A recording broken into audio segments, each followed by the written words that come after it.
Joe has a crush on Dodger. Joe has a crush on Dodger.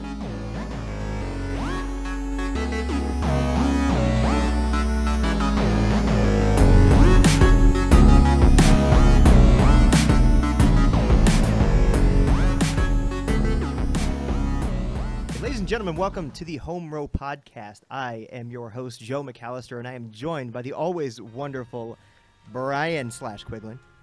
Hey, how's it going? And right alongside, we also have Zero Doxy. Boogers! Nailed Sorry, it. I'm sorry. I meant hi. She gets very nervous, folks. Forgive her.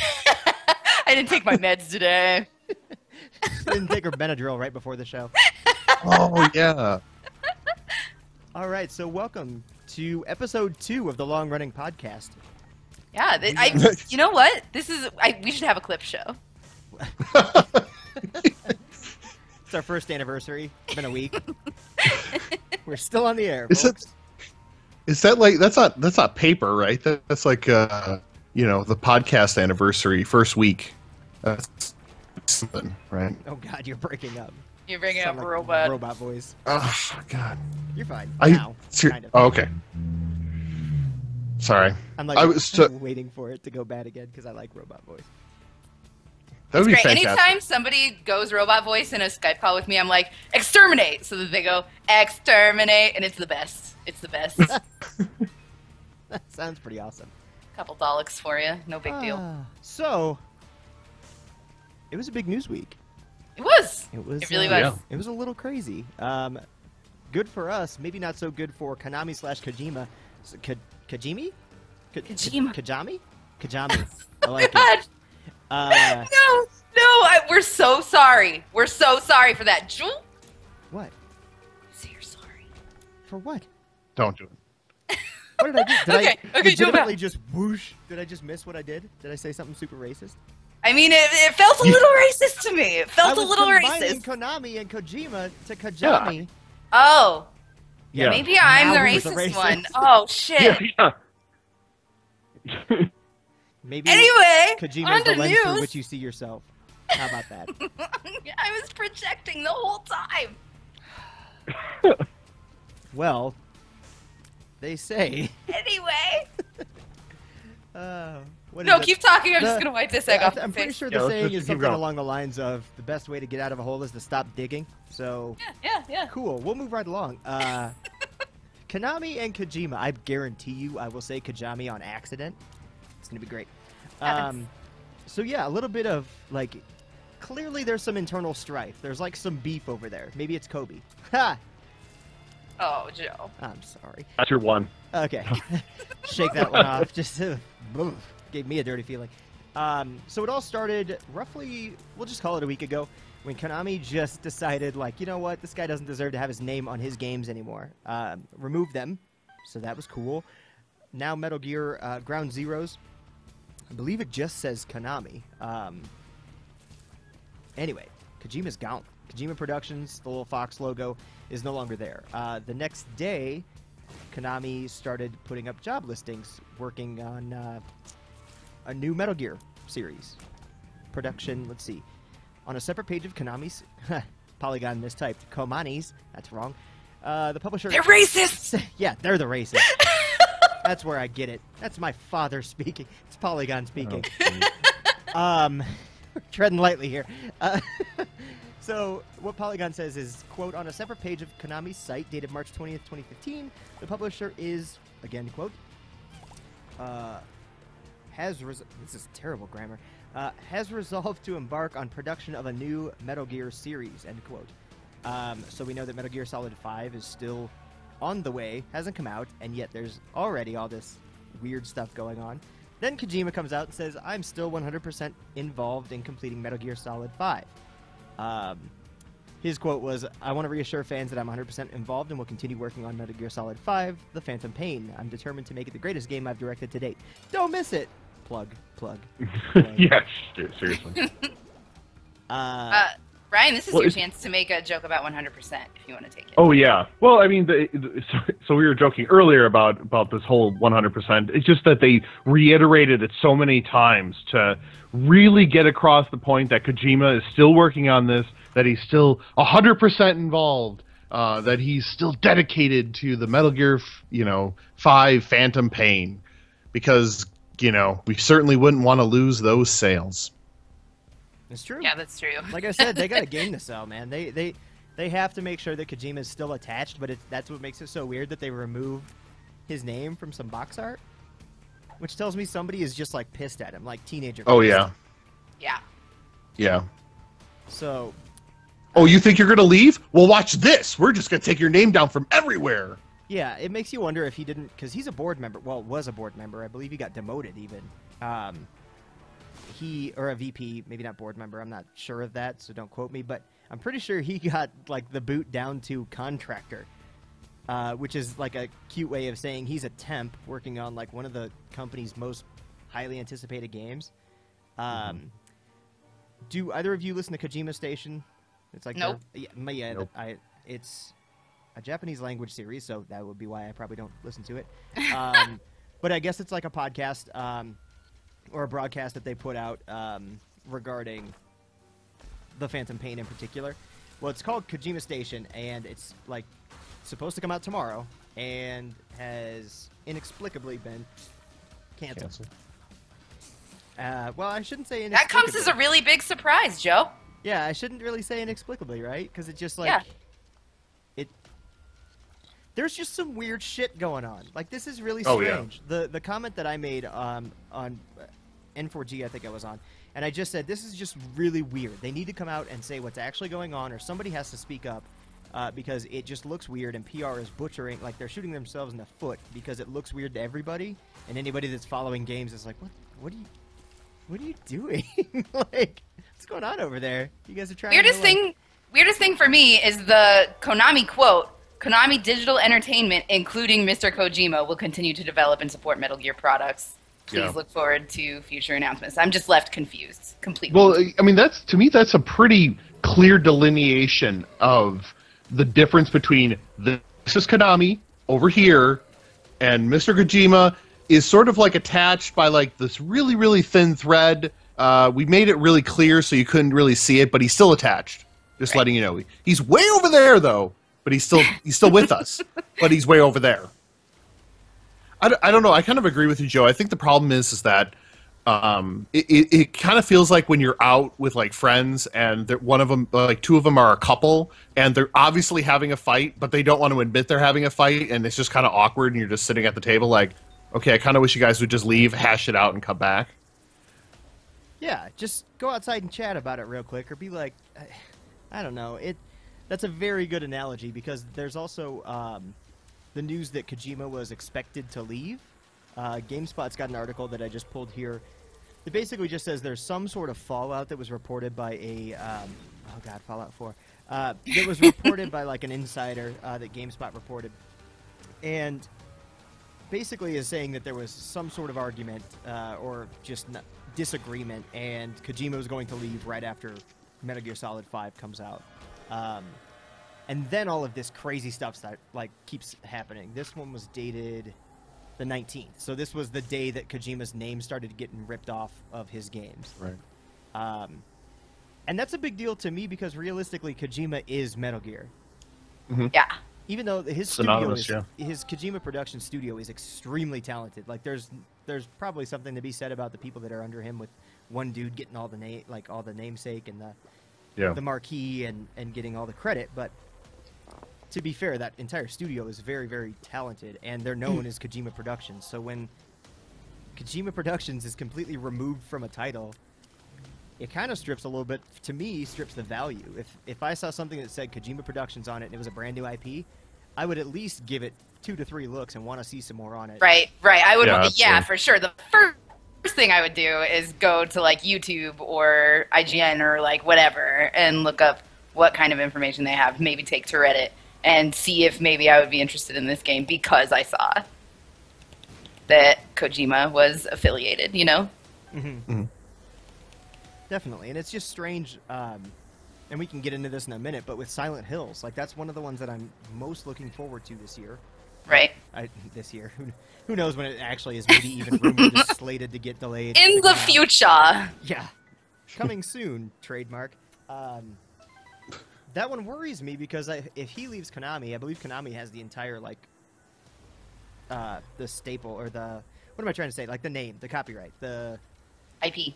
There you go. Jesus, 2 letters was so hard for me Yeah. to say. And that one worries me because that game looks so damn promising. Like it looks so good. PT by itself was incredible and one of the scariest experiences that I think most gamers can recall in the last couple years. Right. And the fact Yeah, that they're willing to like fall out over what I have to imagine is Kojima saying, "Hey, I want to try something a little different," and they're like, "Nope." Yeah, it does seem like that to me. That seems to be the most logical situation. Is he was like, "I'd like to work on something else," and they're like, "But you're still going to do Metal Gear, right?" No, I kind of like to do something else. Yeah, but Metal Gear, right? And he's like, "No." I have to be honest, as somebody who was never like hugely into the Metal Gear games, I recognize that it's a great game and everything, but I kind of feel like it's run its course, right? Like, like, don't you think that it's about time to put that shit away? Yep. Oh, completely, yeah. And I can't say that so, moment of truth, loved Metal Gear Solid back on, was that PlayStation 1? Yeah. Wow. It still looks pretty good, actually. Metal Gear Solid 2, I liked, didn't follow the entire thing. I think it was one of those ones I played through and just kind of like after was like, whoa, okay, and just kind of forgot some of the details. Didn't play 3, have not played any of the portables, or Vita or any of the other titles that might have been out there. I think I played the like VR Ops one, which is essentially a minigame collection. Didn't play 4. So I've been out of the loop with Metal Gear for a long time. You've played more than me, if it makes you feel any better. Like, I recognize than them me, as yeah. brilliant games. I've seen, I've seen a bunch of it, but like I've never actually played myself. So there's that. And I'm just at a loss because I want to. I don't know. I do think that they have run their course because it's universally thought of as like one of the. When you ask somebody, tell me about the Metal Gear story, they're like, "How? Sit down." Like, Yeah. Here's some Yeah. light reading material. Go ahead and read this, and then I'll explain what that reading material actually means. Well, and also, isn't Solid Snake like a bajillion years old now? Oh, and then there's like clones, and then there's like a dude with a skull for a face, and his name is Skullface. Well, they didn't want to confuse anybody.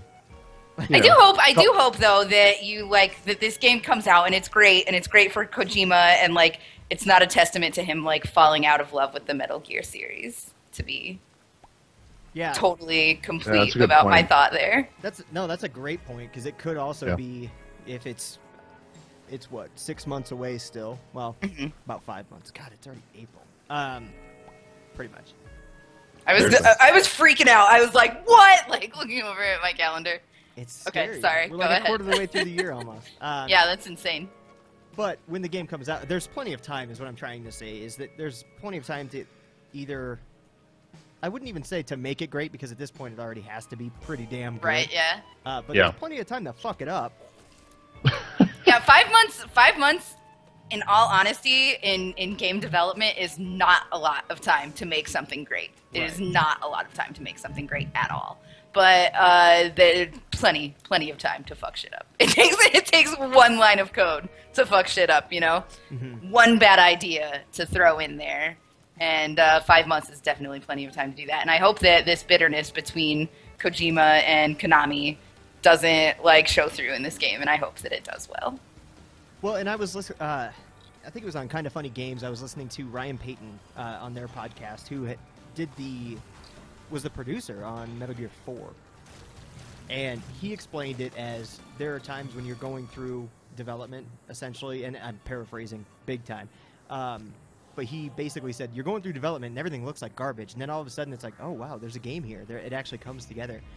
So there's plenty of time for it to come together, and I think Kojima probably by this point has a pretty good handle, because the Metal Gear series, has been pretty well received each time a game comes out. Yeah. I don't think there's been a 4, or anything under a 6. I can't even recall. I'm not going to waste my time looking them up, but they're always, to my knowledge, pretty well received. Even Ground Zero is a 2-hour experience. People slammed it for that, and I actually just bought it on Steam on the half-off thing, because I want to go back in there and kind of find every little thing and hear the audio logs and read up on the story and see what's going on. And I think that's part of the draw to it. But, like I said, there's still plenty of time to fuck all that up. Like, you could just drop some sort of bomb that's like, oh, by the way, it was all a dream. Oh, Yeah. Totally. That's always something that terrifies me when I feel like a game is coming to an end. Just like, don't pull the whatever that show was that my parents talked about where it was Newhart. Yeah, that's the one. If it was a actually ending where it just goes to black. Wait, no. The Newhart actually did work. I mean, because he actually woke up back in his old show with his old coat, with his old, the person he was, on the show with his previous wife. So that actually did work, but that was the last time it worked, as far as I'm concerned. Brian, you just it never works. Horribly. It never works. Oh yeah, sorry. Totally it never works. What about the end of Super Mario 2? The whole of Super Mario 2 was an it could have been a Kojima game. Hey, you're gonna pick up these turnips and throw them at stuff. Which we must say is the reaction most people have with turnips. Yeah, I can't tell you that I've ate a turnip. No way. I love turnips, dude. They're delicious. Are you just lying? No, I swear to God. I'm one of those weird people who really loves healthy food. Or, what? Do you like them steamed or grilled, or how do you usually prepare them? Generally boiled in like a beef broth with like beef. Ooh. Yeah. All right. Not bad. But I was picturing you like eating it like an apple. No, absolutely, God, no. That is not the way you eat turnips. See, you learn something every day. That's what. That just goes out in her garden. She just pulls it up and just starts. Feed me turnips. Right off the ground. You want to wash the dirt off that? I'm sorry. What? I'm good. Well, full. It's got nutrients. I still think the game's going to be awesome. Realistically, like there has to be at least some semblance of an awesome game. They've shown off quite a bit. It looks great. Sure, Kojima could flip him the middle finger with a terrible ending like that, but realistically, Konami still has to press it and probably play it to put it out. And since they're being so weird about everything, you have to imagine that they are eyes on, folded arms looking at every monitor. They just have Kojima in like a jail cell underground somewhere, like makes a game. Cell. Just one makes computer. a game, Hideo. So yeah. So if that was true, what would he be playing chess, or would he be playing some other kind of game like in the cell with him? What? If Kojima was in a cell, if Kojima was in this, Magneto cell, well, what would he be doing in his spare time while he was in there? Well, what would you be doing? Jerking off. Let's be real. Let's be real.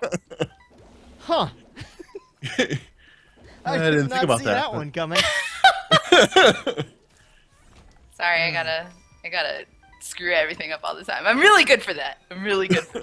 Everyone's got to have a role. I'd like to think I have a witty retort for most things, but then when you come out and just say jerking off all the time, I got nothing. Yeah. Especially, I don't know. What the fuck else are you gonna do in there? What are you gonna do in there? I really already kind of have an idea of the title for the episode, and I don't think I can call it Kojima just jerking it all day. Maybe I could. We'll see. See how iTunes puts up with that. So what does Kojima do after this? That's kind of where I wanted to get. That was where my brain went next. Like, what does he do? To me, ideally, this guy has carte blanche. Like, he can go anywhere. Oh yeah. Right? Oh yeah. He can do whatever the hell he wants. He could go on Twitch and play Tetris 24 hours a day. He also sleeps 4 hours a day. Fun fact. Everybody cares. I think the most interesting route would be indie. I would love that, personally. And I think... Surprise! Yeah, right. Didn't see that one coming.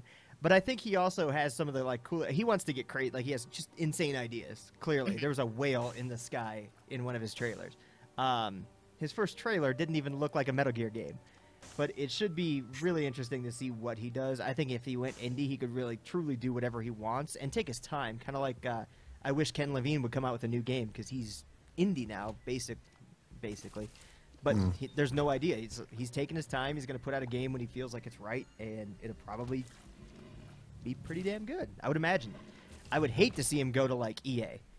or Activision or a big publisher. I think the dream scenario for just about everybody would be indie with like some solid seed capital from somebody else. I'm just saying, Call of Duty, Kojima style. Hey, I don't like the idea. Now that you threw out this Kojima as indie idea, I'm like my mind is blown. I love it because I love the idea of a brilliant mind like his without the limits of like a big corporation. Like I feel like him not having to adhere to like ratings and stuff.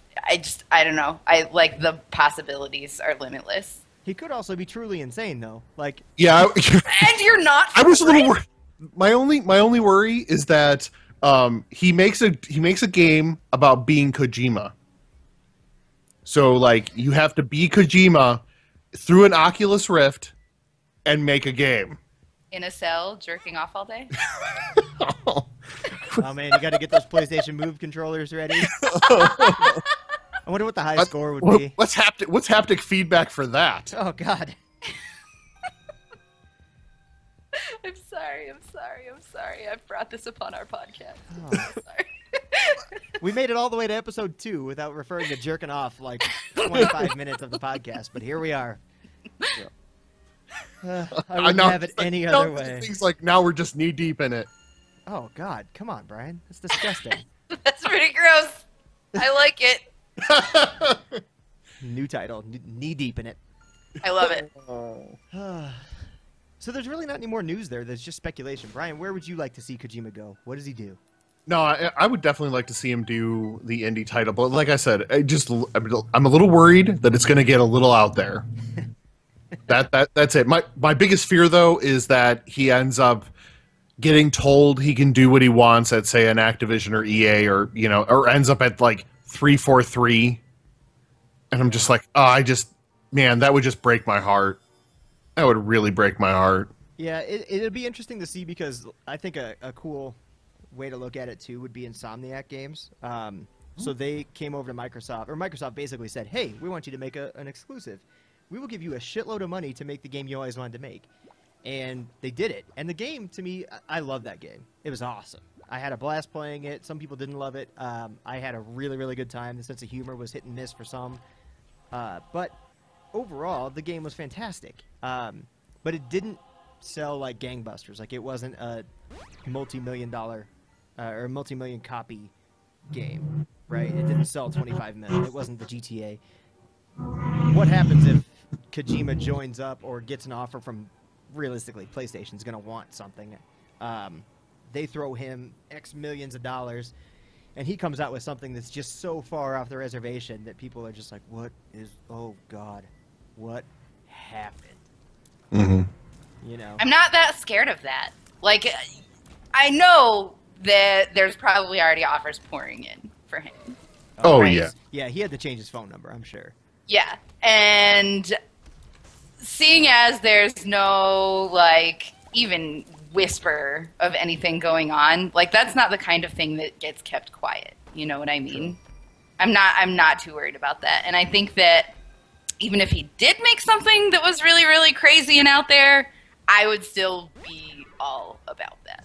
I think I would still want to play it. Oh, yeah. And I think it would still be beautiful and amazing in its own way, you know? Yeah, like I said, when you see that name, you're going to be interested initially. Yeah. Like, you have to be like, wonder what that's all about. Like, sure. And, like, it's obvious that the dude can run a team, too. So, like, I'm not too scared of that happening because he's going to have people there working with him that are going to be like, now that's kind of a bad idea because this and this. And he's going to think about that because they're his team, you know? Exactly. It's when all those factors meet up. Mm-hmm. A great name, a great team, money. Mm-hmm. You're going to at least pay attention to it and be like, Kojima hasn't made a terrible game. He hasn't made a relatively bad game in a while. So, I don't know. I keep refreshing this damn Best Buy page to get this damn collector's edition. So what makes you want this collector's edition so badly? I don't know. I want to punch myself in the face. I just want the thing. It's got a robot arm. It's a half-scale replica robot arm, which is to me the most fascinating thing because if I put it behind me and we start to do video on this podcast, which we've been talking about, or put it like on my shoulder during the podcast, like just a little arm, like, hey, how you doing? The possibilities are endless. But what comes in it is a ton of digital stuff. So I'm going to compare this directly to the Bloodborne Collector's Edition, which at first irked me because it's a new IP, but it's from software, so it's not. And I'm sure, Doxy, you can get into this. It's Dark Souls. It's Bloodborne is the best Souls game, right? It's so good. Oh God, I can't. I'm terrified. We'll talk about it later. Keep saying the things that you say now. So let me drill down what Bloodborne's Collector's Edition was. It's essentially like a steelbook, an art book, which I think the art book would be really cool because there actually is some amazing character design. Dude, you have no idea. But that's about it. Like, to me, there are fans that will buy that. I am not that fan. What I see is, like, the Metal Gear one, they're the same. They might not be the same price. Don't quote me on that. Just don't quote me, ever. I've said it like 4 times already. But the Metal Gear one has a copy of the game, a, like, leather-bound giant thing with the Diamond Dogs logo, a map, neat. But it's got a lot of in-game stuff. Like gold guns, an XP boost for the online, which realistically I'll probably stick my toe in that water and then very quickly put my towel on. But there's like, goodness, a bunch of guns, special cardboard box designs. There's just a lot that I see that's like produces value. I think that's what, to me, dictates if I'll get a collector's edition. Sitting on my shelf now, I have the Bloodborne Collector's Edition. Would that not have been funny if I just said it wasn't worth it to me? I would have found you and murdered you for it. I would have done it. I just bought it just because I throw money around. I don't care. Black Ops That's 2. Joe. He's rich. Yeah, that would be a good problem to have. I have too many collector's editions. I have the Black Ops 2 Call of Duty one because I really enjoyed the first game, and there actually was quite a bit that came with it. The Borderlands 2 Collector's Edition, which has a bobblehead of Marcus, which I'm really happy with. Yeah. But they all come with enough, like, to pass this certain tipping point. And I don't even know what that is. But there's something about Collector's Editions where I look at them and I go, how the hell can you charge that? Or why is this a thing? Watch Dogs is a perfect example. And then there's ones like the Metal Gear one where it's like, well, if I'm going to buy the game, I might as well go ahead and get everything. But I think there's other factors, like this is the last Metal Gear Solid. There's all that in-game stuff. The physical thing, to me, isn't as big of a motivator, like the arm. It's cool, but that's not my reason for purchasing. What do you guys think? Like, for me, it's actually like a huge internal struggle if I'm going to buy a collector's edition, especially because I know they might sell like 6 of them, and if I miss out, I'll be bummed forever. But if I buy it, and I'm like remorseful about it, it's not as big of a deal to me. Right. I'm like almost exactly the opposite of you. I like all the toys and trinkets that come with it. I love like the art books and stuff like that. And like the bobblehead and stuff that you got from Borderlands, like that's the kind of stuff that I hold value in. I don't like stuff that is going to go into the game and like you get, because you have money, you get to play this game and make it easier and win. Like, that's not for me as much. But Yeah, I'm all... No, I agree. There's definitely a intrinsic perceived value that has to be there. And for me, a lot of that ends up being the in-game stuff, not so much the trinkets and baubles. Like I have a whole shelf that's just dedicated to Star Wars stuff. So like when Battlefront comes out, if that has some kind of special edition and has some tchotchkes, I'm definitely going to get that. But a lot of times it always comes down to the in-game, and it's not necessarily that it needs to help me win, but I would, and even if it's a single player, looking badass to me is pretty awesome. Like yeah, that, for sure, like for sure. that, you know, like one of the things that came with the Dragon Age Deluxe Edition or whatever it was through Origin, you know, you got some like really got like a bog unicorn, you know, and it was ugly, really, really ugly, but it was awesome just to have that giant black horse with a huge horn coming out of its head, you know. Through its jaw. Yeah, I know. It's awesome.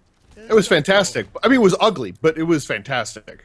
So I think also a lot of it whether or not I will spring for the collector's edition is how much the game means to me. Like, if it's part of a series that I really love, or if it's from a studio that I really love, or just something that is really highly anticipated for me, then I'll think more about the collector's edition than if it's just like a game. You know? Yeah. No, Or music. That's a great point. Music's a huge part of it for me. Like Oh, I yeah, have music for sure. Yeah, I can't believe I didn't think of that. like the Final Fantasy 13-2 collector's edition I bought has 4 discs of music that came with it. Insane. It was fantastic. Oh, Just man. Yeah, hours. that alone would be worth it, I feel. Right. Damn it. See, that makes me sad because I believe Hotline Miami 2 had a special edition where you could get all their music on LP. Hotline Miami music is so good, It's too. outrageously good. And you got English is like really tough. It came with a code for the game. Got it. Nailed it. All right, that's the There you go. podcast, everybody. Thanks for stopping by. Look, I got one thing right. God. Why don't we stop while we're ahead? And I don't even know how to describe the relation. I'll just say a friend of mine. My wife's. Never mind. I don't know how to describe the relation. So Anyway, a friend of yours. Somebody got it, and I am extremely jealous because of that. And he also has the Grand Theft Auto soundtracks on LP. But I believe it's the official soundtrack, not like the radio stations. It could be. I could be wrong. Do not quote me. Joe confirms That's right. music on LP. I'm gonna go ahead and call my sources at GameSpot. I almost said stop. Wish I sold my stuff at GameSpot. Stop. Damn it. Forget it. Collector's editions. They're What a was new the thing. combination of Kojima and Konami again? Kajami. Reminds me of jammies. My PJs. Jammies. I wear them pretty much 24/7. Working from home, I can't tell you that. Well, I guess I wore jeans this morning because I had to go to the dentist. Stupid. I will straight up wear my pajamas to the dentist and not give any fucks about it. See me walking the dog in this neighborhood, like it's pretty hilarious. Slippers, Fuzzy pink ones. you know it Yep. all Yep. day. Yeah. Any other thoughts on collector's editions? I don't know. It's one of those things for me. Like, I almost can't describe it, but there is a point in my head where I'm like, "Yep, worth it," and there's a point where I'm like, "What is this garbage? What are you doing? God damn it, Activision!" Right. When it's just like fancy box art and like, I don't know, fancy box art. Like I don't even if it's like a couple skins in game, then it's not worth it to me. But when it comes with things that are tangible and when it comes with things that I can enjoy outside of the game, then I find it to be worth it. If that makes sense. I can see that. I also like just having nerd gear to show off, you know? So like when people walk into my house, I want them to be like, "Oh, okay, she's about video games," you know?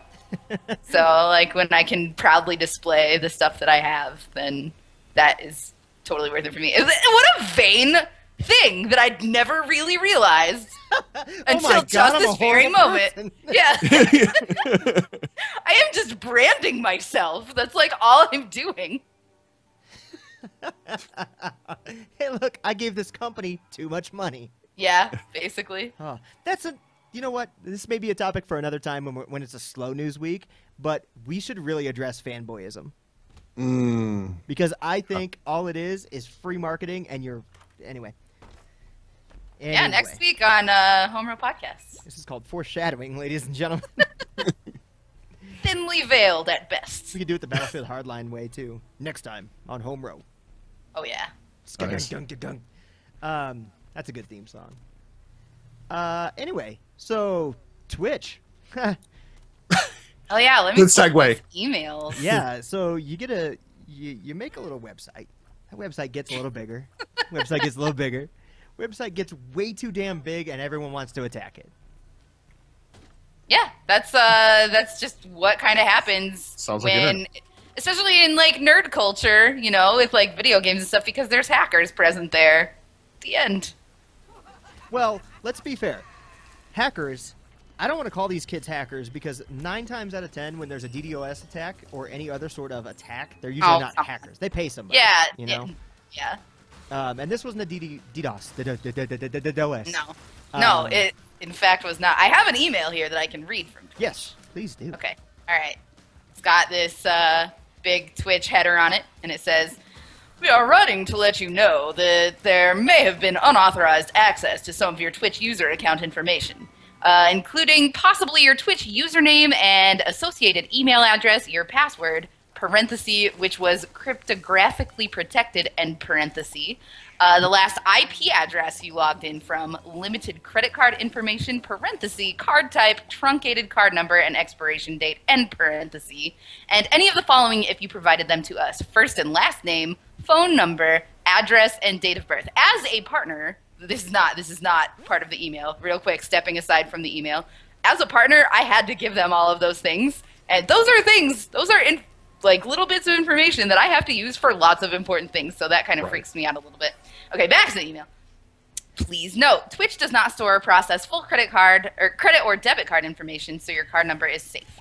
For your protection, we have expired your password and stream keys. In addition, if you had connected to your Twitter or YouTube, we have terminated this connection. You'll be prompted to create a new password the next time you attempt to log into your Twitch account. If applicable, you will also need to reconnect your account to Twitter and YouTube and re-authenticate through Facebook once you change your password. We also recommend that you change your password at any other website where you use the same or a similar password. We apologize for this inconvenience. The Twitch team. So that's pretty heavy stuff. Yeah, that's not an email you want to see. No, not at all. And like, as somebody who uses like a rotating set of passwords, like I have to think. Yeah. Just as an example, my phone number, date of birth, and address. The last 4 of my credit card. But like I use the same like 5 passwords for everything, and so I have to go to like zillions of different websites and change those passwords. Not to mention the Twitch password that I have to change. It was like simple for me to remember, but apparently easily hackable or something. And now they have really cracked down on difficulty of passwords, and I had to come up with something that I already fucking get. Like already, 100%, no idea what it is. So I use. Have you ever used LastPass? No. Oh, No. do it. Oh man. Oh, what are you doing? It's so LastPass is a password management utility. Very very secure, very well known. Well, outside of this podcast. But I use it. Basically, I use it instead of like Google autofill for Chrome and things like that, and it actually has. You know, you can get real fancy with it and create categories for what types of sites you're saving. But the beauty of it to me is that I can sign in any browser, on any computer if I want, and then just sign right back out. And it remembers my password, so I don't have to. Now, granted, I'm the same way. I use rotation of passwords, varying degrees of difficulty, depending on what the website will let me get away with. But for the Twitch reset, I started playing around with LastPass a little bit more. And there's an option to generate a secure password. So pro tip for any listeners that are out there that want to change their password, you can generate a password here, and it does uppercase, lowercase, numbers, letters. You can actually set the password length itself anywhere from, I'm looking at it now, from 4 to 100 characters. And there's even advanced options to include like characters, exclamation, all that fun stuff. And Get your octothorpes. that was your password, wasn't it? No, it was not. It was not. Not anymore. All right, stop writing that. Shut up, Joe. It's my new one. But that's what I use to create my new Twitch password, because as you log in, I think everybody that's using Twitch has to reset their password no matter what. Oh yeah. Oh, I mean, the minute you try to go in, bam, it shuts that down and says you need to change your password right now. It sure does. Like, but I was just gonna watch a. Okay. Yeah. I just wanted to view anonymously and creep. Yeah, I was trying to watch Doxy stream and. Oh, stop. You flatter me. But yeah, Well, I certainly wasn't going to say I was going to log in to see Joe's stream. Yeah. Don't worry about that. You don't want to. Oh man, today. So I was streaming today, trying to play Battlefield as a freaking sniper, and it was the most angering. Just we'll move on. But this is scary stuff, because obviously, anytime your information may have been compromised, it's terrifying because you basically just have to sit on your bank account and hope that nothing crazy happens. I've personally had my debit card repeatedly, but thankfully Chase is pretty good about this. Like, they're very proactive, and pretty much anytime they see flight tickets, they'll cancel the purchase. And I've had like tickets to France, Madagascar, and Ireland. Crazy. Yeah, so they realize, like, clearly I probably didn't do that. But it's also one of those things where I constantly am fearing that I'll log into Chase someday and they'll show, a $400 deduction for a couple of plane tickets. And then I gotta, it's not the end of the world, but worst thing that could happen is obviously your identity gets stolen. Then you got to take, 10 years out of your life to frickin' just rebuild everything that's been destroyed. Right. Well, it's not so much that, it's not the $400. It's the amount of time you have to sit on the phone and go through, all the steps that it takes to get that taken care of. Dude, yeah. Yeah. It's an insane hassle and headache that is like beyond nightmare. Like, it's really, really, really bad having to work with people who protect information, because sometimes you can't even prove that you're yourself. You know what I mean? Right. And like, as somebody who is a partner, they have my tax information. They have the really scary ones that they mentioned: the first and last name, phone number, address, and date of birth. Actually, the tax information is totally scarier than that. But like, it's just scary to know that somebody out there who means to do harm might have that information and might be able to pose as me, and I might not be able to like prove that it's not me. You know what I mean? Mm-hmm. Right. Yeah. Especially without sitting on the phone for 2 fucking hours. Like, it's horrible. It's horrible. For sure. I mean, I do have to applaud Twitch. I think they're handling it as well as they can. Absolutely. Oh, yeah. Absolutely. I don't think there's really anything we could really ask of them. I think it's funny when you look online and you see comments or people saying, well, this shouldn't happen in the first place. Well, yeah. Duh. I mean, Neither should, like, cancer. Like, Yeah. what the fuck are you going to do? You seriously think Twitch was like, we'll let one go through. Let's see what Yeah. happens. Like, Yeah. but once it happens, no more after that. I just think it's funny the amount of cynicism on the internet can really poison your day. But I do think that they're handling it as well as they possibly can. Hopefully everything will turn out okay. And they seem to have been pretty transparent about the whole process, so, I mean, you can't really ask anything else of them. Right. Right, and I have to say that the email that you read is fairly, like, candid and very straightforward. Like, it's not in language that's like, here's... Basically, it's not meant to confuse you to the point where you're just like, okay, I changed my... Are we good? Are we good? But you kind of understand at least what's happened. Like, hey, this is what they got. Just so you're aware, you may want to change your password here. If you use that password anywhere else, go ahead and change it. It was...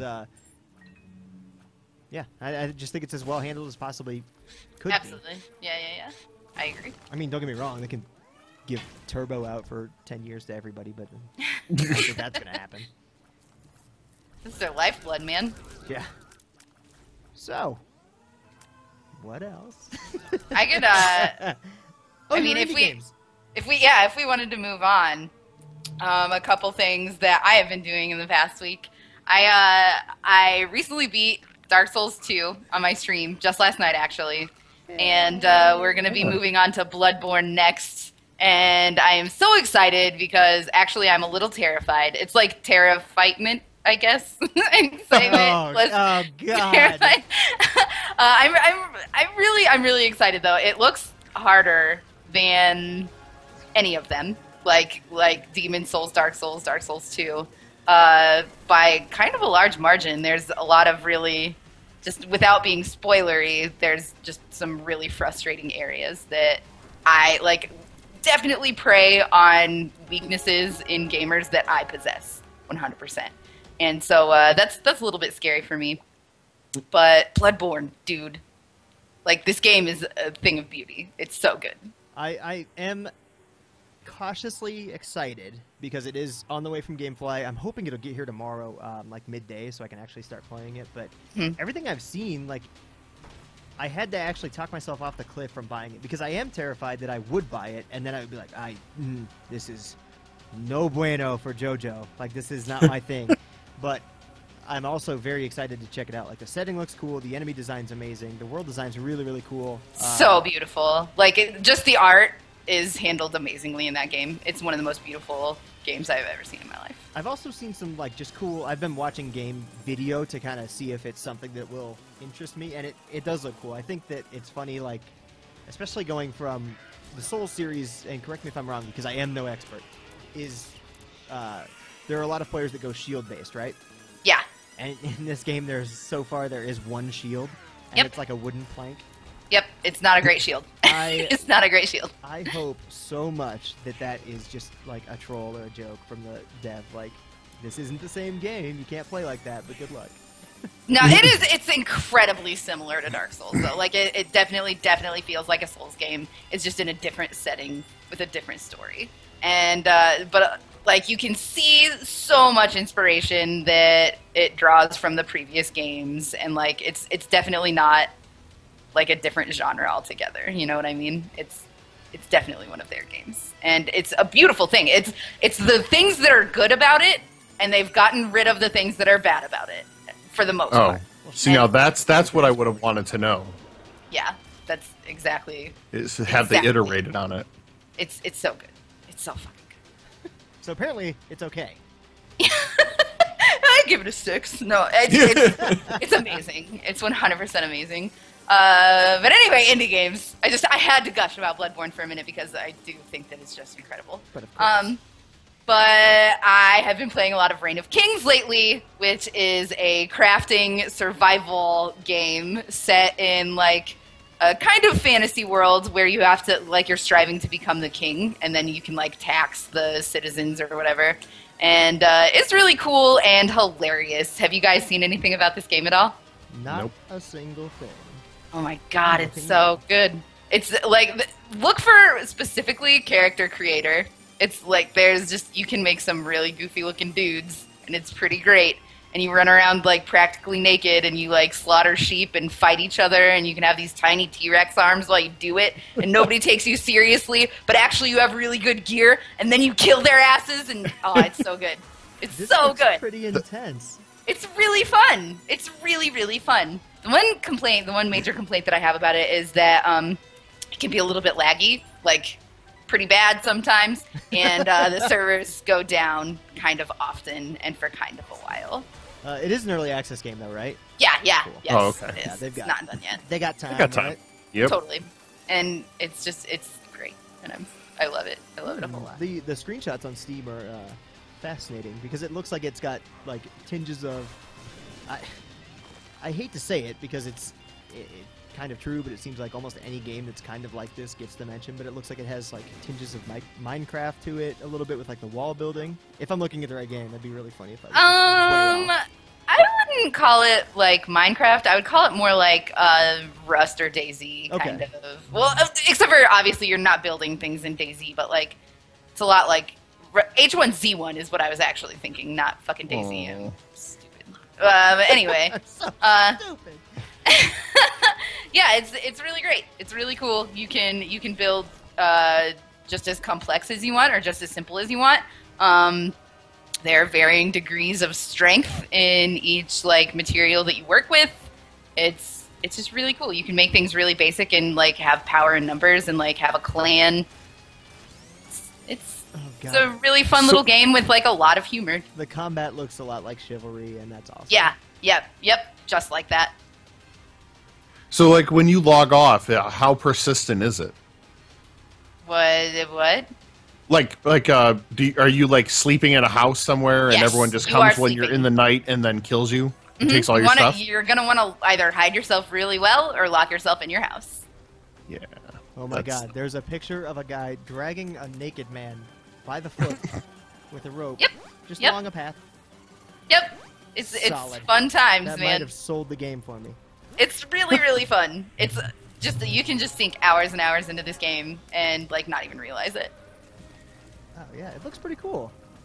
I'm Super glad you duper brought hella that up. fun. Yeah, I love it. If you want to play sometime, you know where to find me. You know where to find me. Also, another game that I want to talk about is kind of a little bit old news, but Darkest Dungeon has been consuming a lot of my time, and I love it. Do you guys know It anything looks about Darkest amazing. Dungeon? Oh god, it's so good. I have seen quite a bit on it. I've heard quite a bit about it. It seems like the opposite of what I need to get myself into, just due to the fact that it is punishing difficulty and like the sanity aspects. It gets better as you get better. You know what I mean? Like it gets easier to manage the What if further. I never get better? Then you suck at games and should give Yeah, up suck and less. start reading. That's what you should do. Yeah. Whoa! Wowzers. No, I'm just kidding. This game is brutal. It is brutal. It took me a really long time to like find the rhythm that you need to work at, but like it felt so good when I did, you know? And it is something that like you learn. You definitely learn. Like nobody's going to just play that game for hours and not get it. Joe, what do you know about whittling? And maybe you should move to Grimshaw? that. I'm just saying. I It's something a little different. think I highly recommend you check it out, Joe. God, you keep recommending all these difficult games, and I keep thinking, like, I actually heard a interesting opinion on them. Like, there's somebody that had never played a Souls game or a difficult game had played, and I don't recall where it was. Again, don't quote me. But they had, like, never played these difficult games and never understood the sense of satisfaction of getting past something or beating a boss or getting through a dungeon. And I think I probably talk myself out of these games sooner than I should, so maybe I'll give one of these a chance. Yeah, Definitely- I'm yeah, but excited you to have see not how Bloodborne goes. experienced like the true glory that gaming can be. Like you can feel so fucking good about yourself when you get past something that you recently thought impossible, you know? True. There's an immense sense of satisfaction in difficult games that like I don't get the high off of normal games like I do off of difficult games like Dark Souls and Darkest Dungeon. Well, and so to completely sidetrack into a AAA game that I even talked about last week. 100%. Go for it. So that sense of satisfaction to me is currently being satiated by Battlefield Hardline. And I thought you were going to say City Skyline, and I was so proud of you. No. So, well, obviously not. Okay, nothing. Keep going. Keep that's talking. actually to a different degree, so I'll probably move right into that. But Okay. Battlefield Hardline to me right now, like I'll play 10 games, and one of those games will end with me grabbing this loot bag and running to the objective and seeing 16 cops pop up, firing their guns, and me jumping or ducking and slow crawling to the objective just to get this bag to a helicopter who takes off and ends the match when we have 2 spawns left. And those are incredible moments where my hands are sweating, my armpits are sweating, there's a lot of me sweating, and I just have to like stand up after the countdown's done and think like, holy shit, I just did that by myself. I'd like to thank God, my family. It would be the perfect moment for a backdrop and a microphone to just slide in and be like, Yeah. they fought hard out there. Both teams did a great job. Yeah. And I'd really like to thank the creator and my man who was pushing my fingers on the sticks all day long. I'd like to also give a shout out to Quiglin for driving that Jeep so well. So well. You the real MVP.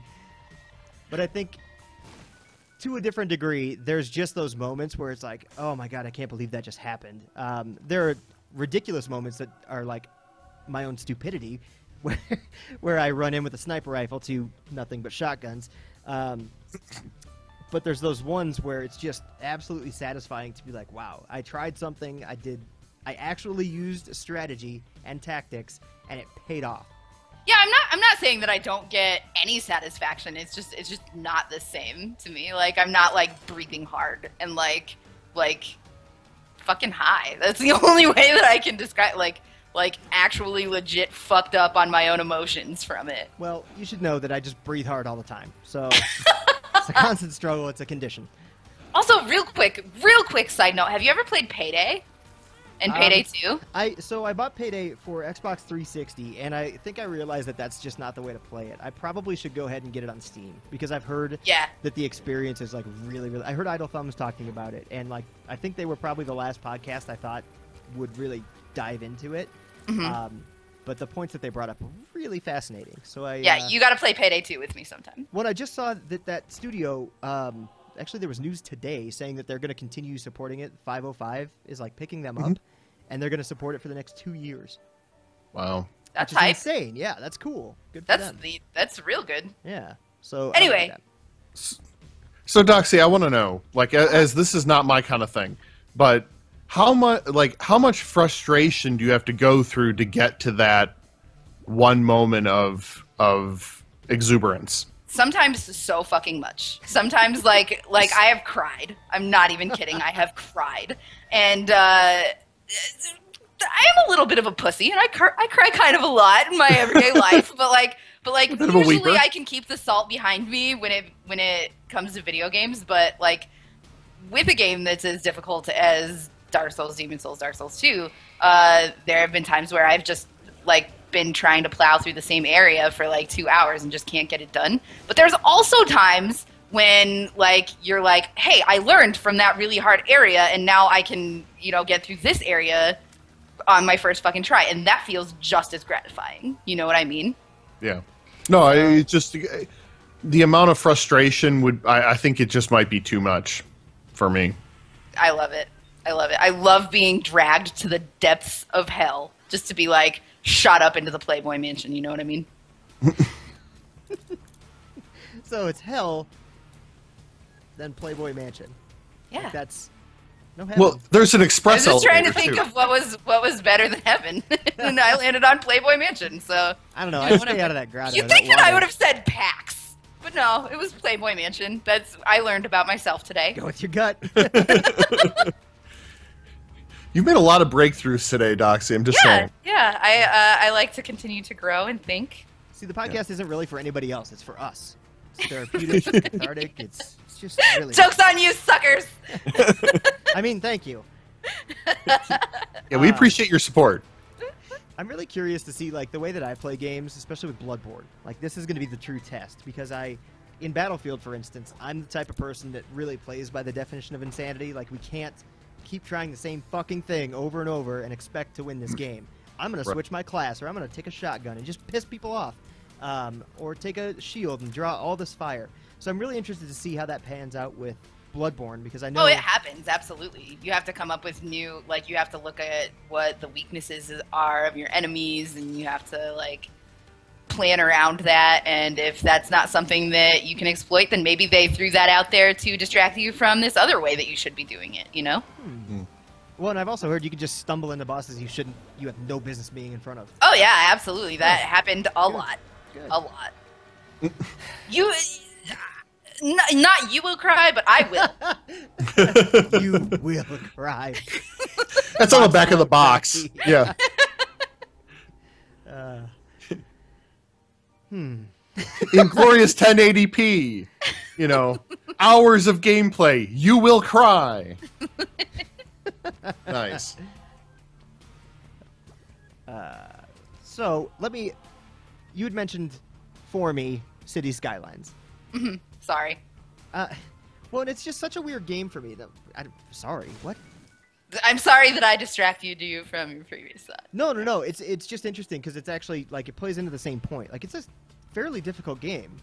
You can make it super easy. You can just turn on infinite money and, just go crazy. But who wants that? But it's kind of nice once in a while to, like, switch it up. Because I did it. I'll be the first to admit I did it. And still fucked the town up in, like, no time. But it's an interesting game because the first city that I built was, like, everything's going pretty good. And then, like, 15 minutes later, I was out of money. And I was like, you know what? That town's dead to me. Delete. Sorry, 20,000 people. You're gone. So man, it's so much fun to bring a town back from the brink, though. Oh, I'm one of those ones that just writes them off. I'm sorry. Yeah, I'm a glutton for punishment, though, and we've been over this. So Yeah. that's my jam, anyway, is sticking through to the bitter end. Or the glorious end in the Playboy Mansion. Well, the second game that I played was actually really funny to me because I thought it was going really well, but then everybody kept getting sick. So I couldn't figure it out. And I had just unlocked the cemetery. So I put 2 cemeteries down, figured that should cover most of this fairly small town pretty well. People kept getting sick. I put so many goddamn hospitals in this city, it was outrageous. Like, there were no big buildings. It was all hospitals. And I couldn't figure out why everybody was still getting sick.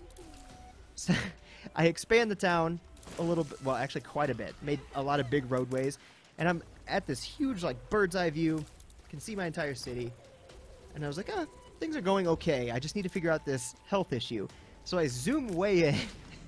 And it was the loudest fucking thing I've ever heard in my life. Oh, yeah. Wee-hoo. That's all I heard, but amplified like 300 times because it was a line of ambulances down the longest street in my city for, like, what had to be 2 or 3 miles. It was hilarious. I started laughing so hard I almost threw up. Because there were so many ambulances, and I was like, oh, I should really figure this out for these people. Throwing up like your citizens. Did you put the industry upstream from the water? Yep. Well, not the industry. I actually put the like sewage dump upstream, and then the output was throwing sludge into the river, and then the water pump was pulling said sludge. So I was essentially feeding people their own shit. Yeah. And they got a little sick of it. Literally. So McAllister for mayor. Half of me wants to see if I can just like play it out and see how it goes. But we'll see. Since Maybe there are no they'll get so disasters. sick they start pooping medicine. Oh. Exactly. See, you get it. It's one of those things where, like they said when the game came out, there are no disasters, and I said, challenge accepted. That game is super elegant, though. I really like it. I think like the thing that before the whole call started, even that none of you viewers will even know about, but I like things that are elegant. I like things that have just enough bells and whistles to keep it interesting, but like not so much that like not more than you need. And I think that this game has found the perfect balance. Yeah, and there's a lot there. Like it's really tough to really quantify how much is actually like under the surface because there's a ton of shit going on. And it's a little easy to get, well, obviously, as evidenced by my first 2 tries, it's easy to get like just miss something and it can cause the entire city to just take a downturn. But then it also gives you the tools to just jump right back in. All I have to do is delete, remove that one sewage pump, put it downstream, and then run the pipes to it, and that should fix the problem. And just hit 3 on the keyboard and fast forward time. And it's to me, it's just a really, really weird game. Like I don't remember this feeling, but every time I start a game or a new city, nothing changes, and I know nothing's going to be very different. Like it's the same beginning, it's the same middle, and it's the same end. But everything that I do within that like framework changes the game completely. Like it's different, but it's not different. I'm still building a city. And I know I still have to do, like, I got to do residential. I got to connect it to the interstate. I got to do this, this, and this. It's almost like a checklist. But then something new goes wrong every time. And it's definitely trial and error, definitely. And, like, you'll have different goals for different cities and, like, different setbacks. And it's definitely a game that has infinite replayability, I feel. So is City Skylines basically what SimCity should have been? You nailed it. SimCity. SimCity? It's still SimCity for Joe. Aw. That's poor townspeople. Listen, I may feed them their own shit, but I don't make fun of them. You're a better mayor than I. I am a generous god. Yeah, so City Skylines came about because of SimCity. Yeah. Like, basically they took every issue that people saw with SimCity and said, well, we can do that better. And then they did. And it was a spiteful love letter to the SimCity games. And it's crazy because it comes from a team that did a, like, transit simulator. They did Cities in Motion, which I bought on accident, thinking it was SimCity. I thought it was City Skylines. Like, I thought it was something similar. Uh-huh. And didn't realize it's literally like, you need to make this train run more efficiently. Like, oh. See you later, I did not realize that it was the same. Like, I guess I just wasn't paying attention or something, but I didn't realize it was the same company that did Cities in Motion. Yeah, and it's a really bad title, to be honest with you, because it also has the connotation of Cities XL and Cities XXL, which were like shit on just because they run poorly and didn't do it very well. So it wasn't a greatly thought out title, but luckily they had a lot. Well, maybe not luckily, on purpose, perhaps they had a lot of community backing. So people were jumping behind it, and anytime somebody would bring up Cities XL, they'd be like, no, this is completely unrelated. Don't let that sour your view of this game. And it paid off big time. I mean, they've sold a lot of copies of this game. Well, all my friends are super hype about this game right now. Now, is this early access, or is this out? Nope, this full thing. It's done, yep. Yeah. Oh, okay. And I think they've even got, like, I'm sure they have plans for DLC and all that fun stuff, but they've got some things out there already. Can download some. And I am clamoring for it. Yeah. Clamoring. It's like one of those examples of like if you just listen to the gamers for the most part, Granted, there are some outrageous requests out there, and there's always outliers. But for the most part, you listen to what people want, you'll make a good game. Definitely. Yeah. Sorry, I was like holding back a burp, and my voice went insane for a second. I thought it was kind of sexy, Joe. Oh yeah, I should just talk like this all the time. Sounded kind of like Yogi Bear. So Brian, you have, let's see, we've got a list here that we look at before each episode, and Brian's got a couple of games. Let's see, one that I'll check out from GameFly. One, sorry, that's just not me. I don't know what that one is, and when I get some time. So go ahead and go through those. Yeah, so Tales from the Borderlands Episode 2 came out last week, and it was amazing. They just blend, Telltale blends their formulaic games, which, let's face it, they are very formulaic, Absolutely. with the Borderlands humor so well. It is just, and they've completely built, for Episode 2, they completely built off of Episode 1, so a couple of decisions I had made, kind of came back at me, again, in Episode 2, and they've, you started off with, like, 2 characters, and now they're kind of, like, all together, and there's, like, 5 or 6 characters, like, going along on this trip, and, it's kind of got this buddy cop film almost, vibe to it.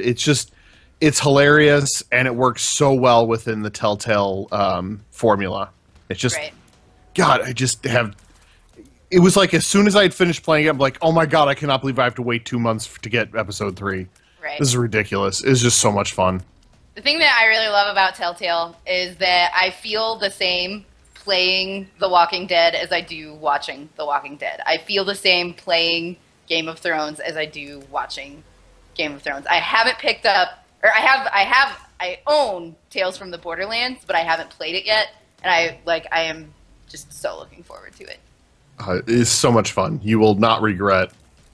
Yeah, as somebody who's madly in love with just like the wackiness of Borderlands and like the amazing humor that they bring, and also who loves Telltales, obviously, or Telltale games. I think that this one is going to be a jackpot for sure. Oh yeah. Oh, the writing is just brilliant. I'm also playing Resident Evil Revelations 2, which I actually like. I know some people have kind of panned it, but it hits on the notes that you kind of have missed with Resident Evil 6 and 5, and some people say 4, but it kind of feels like it's kind of a going back home sort of vibe to it, and I just really am enjoying it. I actually am enjoying raid mode. So if you played Mercenaries mode in previous Resident Evil games, it's kind of like that, where they have a map and you go through and you have to kill so many zombies or afflicted is what they call them in this one. And it has that, like you pick up guns and weapon improvements you can do in between rounds. But one of the things I really love is the maps for the different areas are all taken from previous games. So, there is like, and I think it was 5, where you're in this room and the room just has windows, and you're like, oh crap, and they're just coming through, and you had this moment in that game where you're like, oh, this is like the oh shit moment. They're all coming through right now, and the round starts off, and it's just like that, and you're like, oh my God, and you just get taken back to that game and that same feeling, and they kind of have it basically recreated in this environment for that, and they just do it so well with different maps. So like there's a map from like Resident Evil 4 and 5, and there's a couple from 6, and it just hits all the right notes with collecting objects, collecting new guns, and then using those new guns and improving upon them, then taking them back and going even further in they call them gauntlets, but going through each map, and it's way more fun than it should be. And I actually am. It's like I'm like, okay, I need to start playing some other things. Okay, I'm just gonna play one more round, and then I'll stop. I swear, just one more round, and then I'm gonna stop. So they just did they did a really good job on it. interesting. I haven't. Gosh, last Resident Evil I played was 5. Was that the co-op one with Shiva? Yeah. Was her name Shiva? Yeah. Oh man, that was so. So I played the game first with a buddy, and then I tried to go back through with the AI, and holy hell, that was fun just to watch what she would do. Oh, Just staring at her like, what? Over. I don't like the Resident Evil games. See, I like unpopular opinion time. I don't like them. Is it like you don't like 5 and 6, or like? I don't like any of them. Oh. You... I like Mila Jovovich. That's funny. My wife would be the exact same. She would say the exact same thing. Tell your wife I said high five. Yeah. Done. She actually was sitting and eating while I was playing raid mode, and she's like, "There's one behind you. There's one behind you. Turn around." I'm like, okay, jeez. She's like, "I'm helping. Okay, I got it." Well, that's cool. Like, I'm for it, like the little mini modes or whatever, but like just the games themselves. I love the stories too, which is crazy, but the games just always miss the mark for me. Oh yeah, no, I mean the story of Revelation is actually pretty good. You know, you get taken, you know, Claire Redfield from the original games, and some other people get taken, and they're injected with a virus, and you don't really know, and like especially at the beginning, you don't really know where you are. You're on some kind of island, and so you play through the first. They did do an episodic piece to it, so there are these 4 episodes. So first you play as Claire and this girl Moira. And then you play as Moira's father, Barry, who you may know Barry. If you played the original, you know who Barry is. And this little girl in the second part of the episode. And then you find out at the end, and this is a little bit spoilery, but I mean the first episode was released, I don't know, months ago, that you find out that that's 6 months later.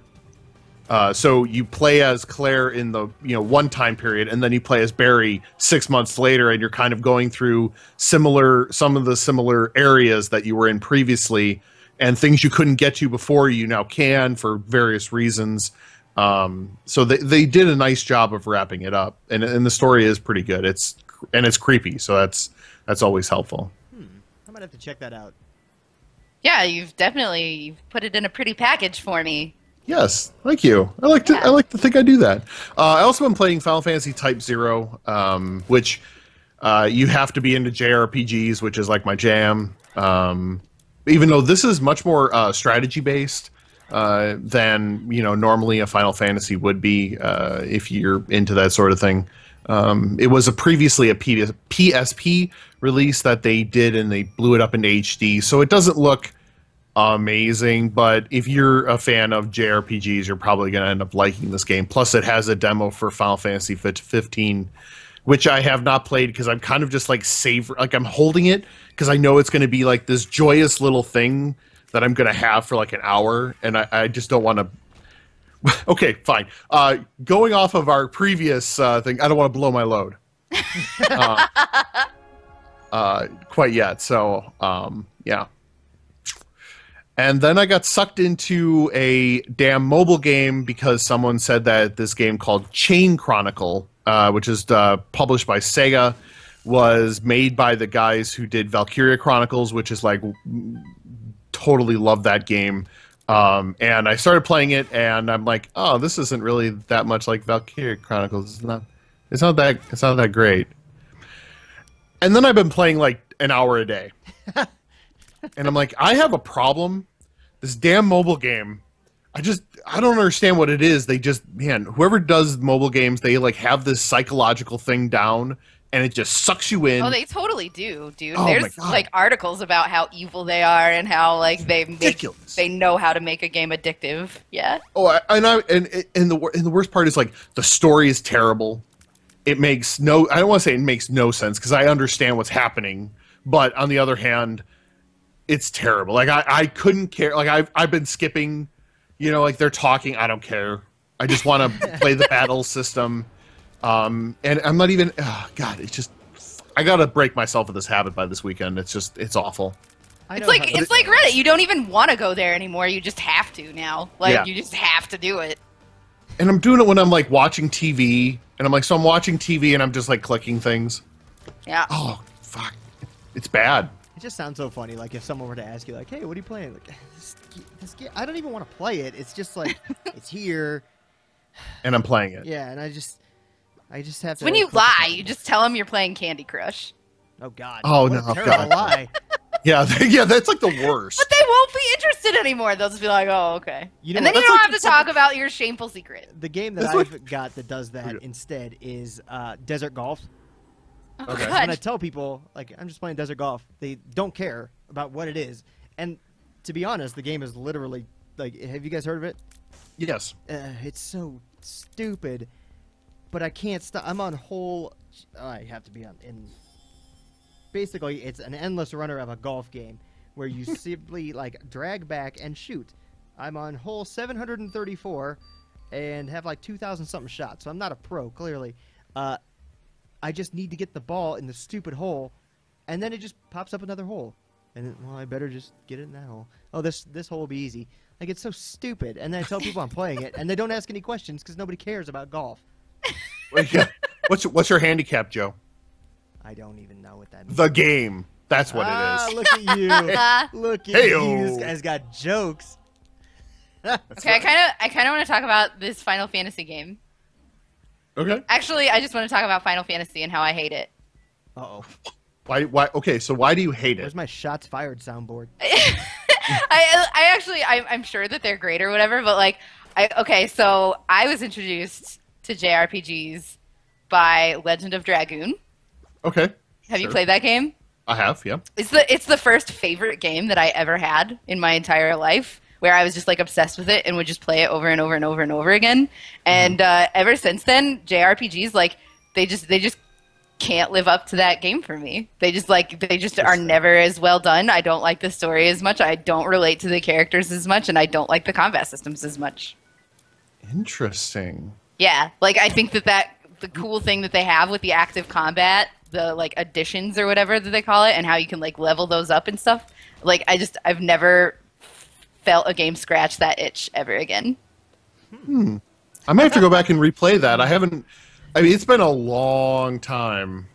Dude, it's so good. It's so fucking good. Like I make it a point to play it like once a year, and it's fun every single time. So I guess I'd have to think about that. So one of the game, like the one that I always end up going back to is Persona 4, just because the story is so good and there's way more to the game than just grinding out levels and fighting things, because you have to meet people and make friends, and there's a lot more to it. So I mean, I'll have to go back to try Legend of Dragoon again, because it's been so long. I actually been digging the Tales series lately, even though it's basically the Tales series is sort of becoming a little bit like not Dragon Warrior. Dynasty Warriors. That's what I'm thinking of. Where it's like they keep coming out with a game every year, and it's kind of the same, but you're still having fun. That's what I think JRPGs need. They need a bit of a shakeup. Just because they need something different to happen, because it's the same, which is also one of the reasons I love it. I have a shameful love for a few that I'm like embarrassed to tell people how much I love, and I don't know why, because I give zero fucks what people think about the games that I play. But I love like Dragon Quest VIII and like Eternal Sonata a whole lot as far as newer ones. No. Super a lot. Yeah, it's funny. I actually end up saying Dragon Warrior because that was actually probably one of my very first JRPGs, and what ended up becoming Dragon Quest. Yeah, and totally. It's just, oh my god, it was so good, and fighting slimes just felt, oh man, that was awesome. Yeah, love it. So you guys have officially lost me.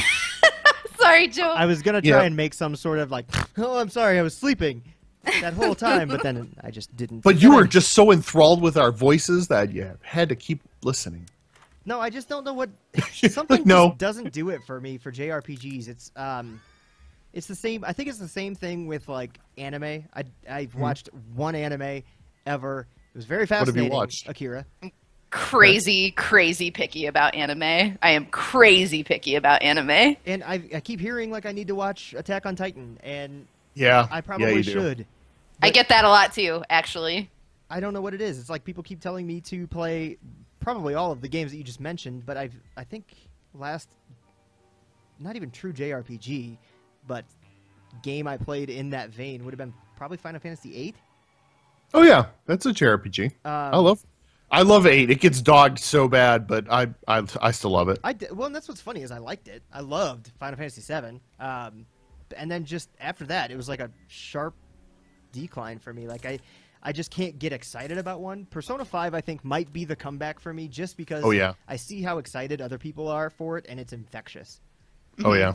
Oh, God, other than Witcher 3, like, that's one of the things, like, Witcher 3 is coming out this year, it's coming out in a couple months, and Persona 5's coming out, and Battlefront, and I just don't know if I can see my wife anymore. I have to play these games.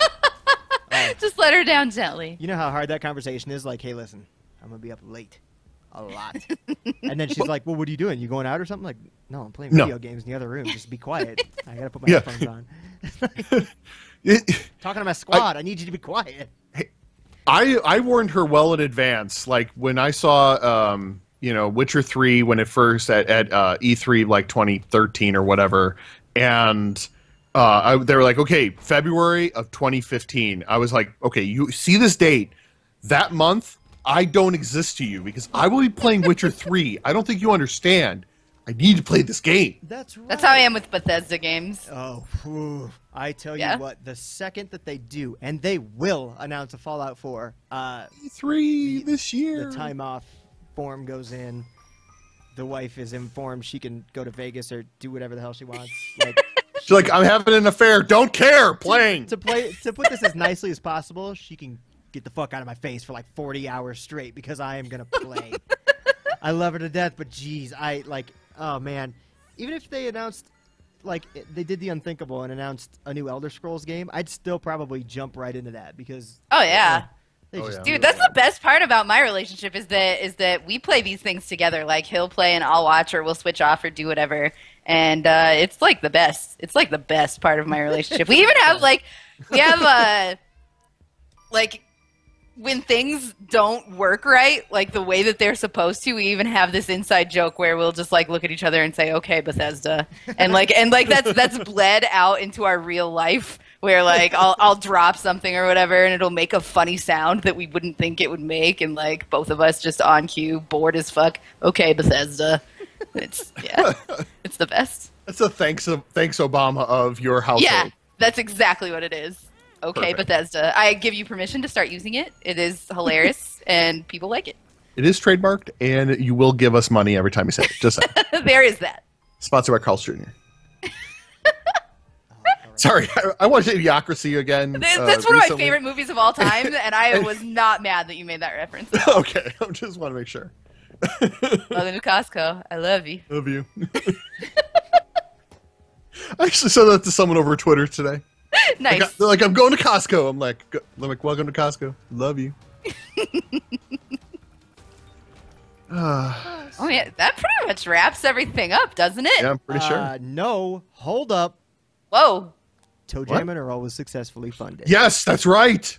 Wait, what? I did not hear what you said. Toe Jam and Earl was successfully funded. Oh, hey, cool. Hell yeah. That's my Genesis jam. Oh yeah. I got a new segment. Joe's Genesis Jam. Toe Jam and Earl's I'm awesome. for it. Yeah, it is. And I cannot wait. I unfortunately didn't back it. Well, there's still 40 hours. That's a week. That's a work week. There's plenty of time. They're at like 415 grand to 400 total. Old school Genesis game. Was it on Super NES? I don't know. That's a good question. Toe Jam and Earl SNES. Googling. Yeah, it was the bomb. It's the best. Yeah. No, it looks like it was only for Sega Genesis. Wow. Old school exclusive. Nintendo don't. Nintendo don't touch my Toe Jam and Earl. Says Sega Genesis. I'm done. I'm sorry. There's really no other news or thoughts I have. That's just awesome. I'm excited to check it out. I backed it. Nice. Nice. I'm extremely wary of Kickstarter. I backed Contagion. Oh no. Yeah. Talk about it. So The only thing I've ever backed on Kickstarter didn't go through either. Or, well, didn't go through. Like, didn't meet its goal, or like they didn't follow through? They didn't follow through. Solid. Yeah. I did also back Super Troopers 2 this week. I did not like Super Troopers. Whoa! We I need to just end the don't podcast think it's before I funny. just break every goddamn thing in front of me. I just don't think it's funny. Oh. Oh my god. Who are Okay. you? I know. It's Look at the fucking time. hideous demon. I know. Oh, boy. Everybody gets their one thing that they don't relate to other people on, right? Right, That's you're right. mine. This is one. All right, this is your one. What's mine? I also don't like Superman. That's fine. Okay, Yeah. good. Not Good. Wait. We're You all mean Batman Superman- fans you mean- here. You mean Batman Superman is a as hero, whole? DC? Or Yeah, like you he's mean just like a particular movie, or okay, just as a whole? as a whole, he's just Okay. stupid. Like every power that he ever gets is just like convenient and right then and there, and he's just like, just then Superman remembered that he had the exact solution to this very, precise predicament, and it's not for me. Yeah, he's awfully forgetful. Like, you think he'd have a better memory, or like, I don't know. Yeah, use that super brain of yours, Superman. Why Yeah. are you in trouble in the first place? I just you think can he's solve too perfect. literally any problem. Yeah, yeah. Like there's no flaw to identify with. Like, Besides Iron Man's- kryptonite, which is bullshit. yeah, it's stupid though. Like, Yeah. Iron Man drinks. Batman is just a guy. Like, I don't know. Batman is just a guy with a whole fucking can of worms that. Oh god, there's so much about Batman that makes him the perfect. I also think that Batman's rogues gallery is infinitely more interesting. Oh yeah. Batman is my DC man for sure. I would challenge any listener or viewer to give me a dark Superman comic that makes him more relatable or human. Yeah, definitely. I would definitely check that out. So there's your viewer challenge of the week. What about Superman 3? Where he separates and he fights himself, and then he hooks up with Richard Pryor to make a giant robot thing. Yeah, no, totally relatable. Yeah. There was the time that that Joker got him all fucked up on Scarecrow's fear toxin, and he ended up killing, like... I don't know if I should talk about it because it's, like, spoilers and shit. I don't know. But you just said basically... spoilers, so stop listening if you're a Superman Okay. fan. Yeah. All right, yeah, Yeah, long stop story listening short... minus 3 seconds ago. Long story short, he ends up killing Lois Lane and everybody in his city, and it's, like, the worst thing that ever happened. They But... do the comic book thing where it's like, oh, there's a parallel universe. He's just gonna fly there. No, he flew around the Earth a bunch of times and then spun back time like he did in the first one. Damn it, Brian. There's an answer for everything with Superman. Well, anything else? I promise I will work on segues for next week. Yeah, I'll make them the Dude. cheesiest I Wait, can. we're all just gonna roll them around on them? you can just start talking about jerking off between segments. Oh. It'll come full circle. Full circle jerk. Oh man, we might have our title, ladies and gentlemen. Oh. Full circle jerk for the Episode win. 2, full circle jerk. All right. Well, do you guys have anything else? No. No. Let's stop while we're behind. Yeah. All right. Well, Doxy, where can they find you? They can find me at twitch.tv/0doxy, youtube.com/0doxy, and twitter.com/0doxy. And Brian. Yep, you can pretty much find me on any platform, Twitch, Xbox Live, PSN, wherever, as Quiglin, Quiglin. Sweet, and I have been Joe McAllister. You can find me typically streaming from twitch.tv/playenlightened, as well as our YouTube channel. I almost said twitch.tv again, youtube.com/playenlightened, or follow me on Twitter, twitter.com/Joe_McAllister. Thanks for joining us, and I don't have a catchphrase yet, so see you tomorrow. Bye, everybody. Bye. See you.